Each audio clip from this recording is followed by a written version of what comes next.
A day in my life. Tara, samahan niyo ako. Ngayon guys, pupunta tayo sa Bigan at mag-empanada. At nandito tayo ngayon sa Nanangsyon, Bigan City. Tara, pasok tayo. At nandito na tayo sa loob. Ito pala yung mga menu nila. Madami din. At ito guys, ipapakita ko ang kaloob-looban dito sa kakainan ko. O, di ba? Nabubulol pa ako. O, di ba? Kita nyo naman ang pagkaluma, kaslatarupam luma nga kunada. O, di ba?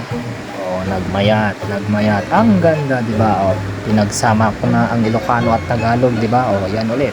O, may hagdan pa sa papunta sa taas. At ito na guys, dumating na ang aking pagkain. Dalawa na ang binili ko dahil gutom na gutom ako. At dalawa na rin ang aking drinks.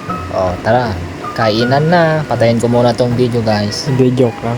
May kasama ako dyan pero bawal lang sabihin. At ayun, habang kumakain ako kanina, nakalimutan kong i-video yung kinakain ko at eto na lang ang natira. Okoy na lang. Nagimas, di